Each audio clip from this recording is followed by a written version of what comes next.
Baruch haba, Chavrim, shalom, shalom. I say to you, peace, my friends, and blessed is the coming of Mashiach ben David. And as the Christians believe he's already come, I agree with that. But for Israel, he's still yet to come. And even though I am in agreement with you, we do have some very fascinating news. The Pope has made the announcement officially today in Latin that he will be resigning February 28th. He cites that even though he's 85 years old, his duties are becoming more than he can handle.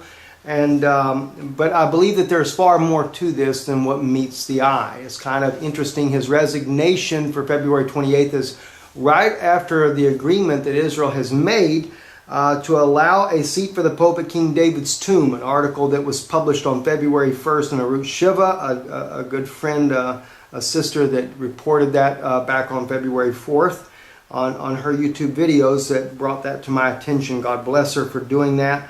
But it does say an historic agreement has been drafted between Israel and the Vatican. The Israeli authorities have granted the Pope an official seat in the room where the Last Supper is believed to have been taken place on Mount Zion in Jerusalem, and where David and Solomon, Jewish kings of Judea, are considered by some researchers to also be buried. It is a culmination of a long campaign by the Catholic Church to regain religious stewardship over the place where Jesus is supposed to have broken bread and drunk wine with his disciples on the eve of his crucifixion.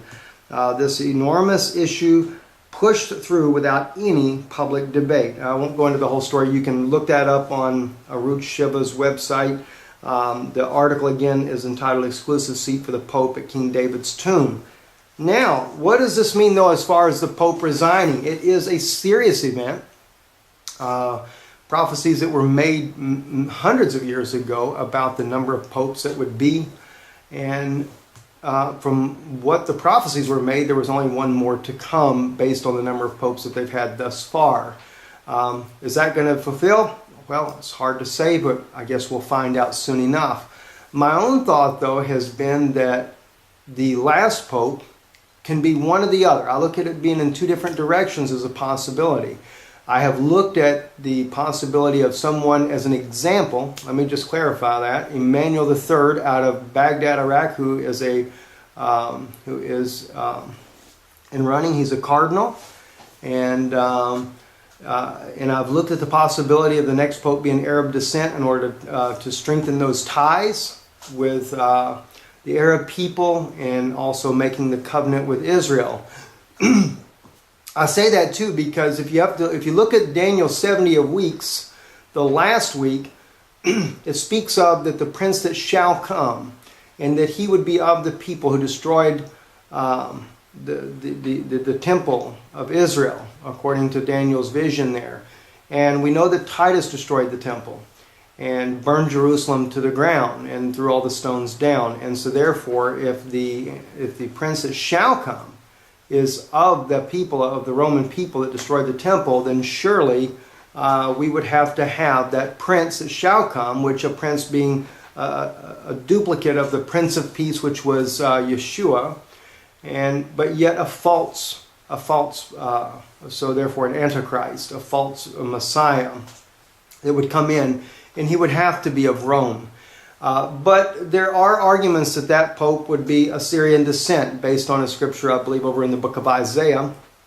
And so I've leaned towards the possibility that the next Pope could be Arab descent. You have Salam Boutros out of the United States, but he's not a cardinal, so he's not really in the running as far as I'm aware of. He's not been elevated. But Emmanuel III of Baghdad is. But there again, does that scripture really apply to the Antichrist? Could be a question as well. I'm not 100% certain that it is. So where would a pope possibly come from? I also look at the possibility of the United States. And the reason I would say the United States is because the little beast in the Christian Bible in Revelation that rises up out of the earth and has two horns like a lamb, gives all of his power over into the first beast. And so therefore, I have wondered, could that be representation that there is a pope that rises up out of the United States that politically and with the United States puts the pressure on the United States in order to give over our military power to the United Nations, which the Vatican does control the United Nations. We may not realize that, but they do. And there again we have the Vatican has made publicly that they want to control world finances. They want to go to a one world economy, and they want to be the head of that bank, that banking system. So we're all moving into those directions there. And of course I read to you the article here out of Arutz Shiva about the Vatican and Israel coming to an agreement to allow the Pope a seat in the upper room there, which is right there on the very grounds of King David's tomb. Historical precedent there that took place. And it reminds me of the scripture how in the Christian Bible, for my Jewish brethren, in the Christian Bible it says that John says in Revelation 11, the angel gave him a reed like unto a rod, said, measure the temple, measure the altar, but leave out the outer court, for it's given to the Gentiles, and they shall tread the holy city underfoot for 42 months. Now originally I used to think that that was the Palestinians getting their state in Jerusalem, becoming their capital. And in part, I am right in that, and not that I don't mind taking correction, God knows that, but I actually realized too I was wrong on that, because it's really the Vatican getting control of Jerusalem, and they are pushing for control of all the holy sites in there. And but when you go back though, how does the Palestinians play into this? We find in Daniel, I believe it's chapter 10, I'm just citing these off by memory for you so you can just go back and double check this, is the prince that shall come. Daniel's elaborating more on him and how he said he will come up strong with a small people. That's the Palestinians. So the Palestinians do play a part in this, but the real Gentile that treads down the holy city for 42 months is going to be Rome. It's going to be the Vatican. My Jewish brethren, we do realize we wanted to be delivered from the Romans back during the time when Jesus was on earth. And the Jewish brothers of ours that did believe that Jesus was Messiah expected him to deliver us and peace would set in. Such as Rabbi Mizrahi argues as well, that when Messiah would come, all this peace would set in.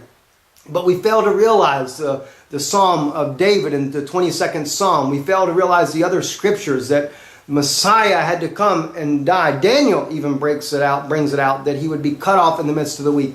The Talmud, the sages wrote that Messiah should come before the destruction of the second temple. And so therefore when the second temple was destroyed, we didn't think that the Messiah had come as far as our own people. And so therefore we brushed Jesus off as being nothing.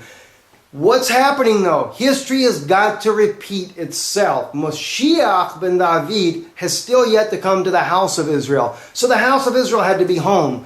And therefore also we see the house of Judah will be returned and dwell in peace and as a city without walls, which we dwell in Israel as a city without walls now. And maybe this is one reason why we don't have a security fence fully built, because the scripture said we would be a city without walls. And just another little thought there to throw into you. But the point being is Rome is pushing for that control of Jerusalem. And in 1993, I made this comment to you guys before as well, Shimon Peres, who is the standing president of Israel, even though Benjamin Netanyahu is the prime minister, Shimon Peres is a figurehead for Israel. Back then when he was prime minister in 1993, was trying to make a covenant with the Vatican, Yasser Arafat as well, in order to bring Jerusalem under United Nations control, to make the city a city for all peoples and all religions, giving the Palestinians a state, letting East Jerusalem become their capital. All these things biblically setting the stage of the events that are going to happen. But yet we still need that right Pope on the scene that will help usher this in. So I don't think that Pope Benedict XVI is really resigning because of health issues or anything else that the news, CNN or NBC or any of these guys, CBS, might speculate on, or Fox News. But the thing is it is surely that he is stepping down because time is at hand and it's time to bring in the Pope that they expect will bring that world peace. Just like Obama. Obama is not an antichrist. I mean, in principle, there's a lot of issues I have with him as well. There's a lot of good he's done for the United States as well.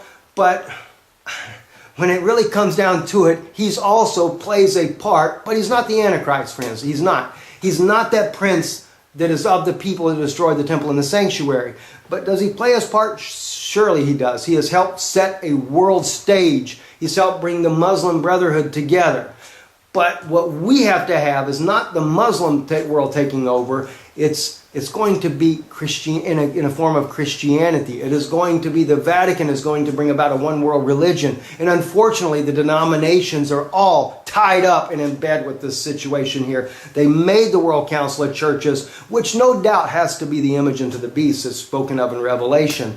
So the great whore, she had harlots for daughters. I mean, think about it. What is a whore? It's a woman that is untrue to her marriage vow. Did we not see this in Hosea? God used Hosea to show Israel that we had too many husbands. Baalim, we say Baal. Baalim, Baal is really the modern day Hebrew term for a husband. But God said that we need to put away all these gods that we have and get rid of them. All these husbands, all these false gods. And the church has done the same thing that Israel has done. They've gone whoring after other gods. And so now you have all kinds of different denominations. They're coming together. They cannot make war with the Vatican, so they're going to join in with the Vatican because why? It's economics, economic power.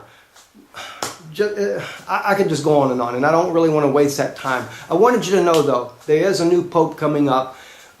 They have set the seat for the pope there. It's the beginning of it.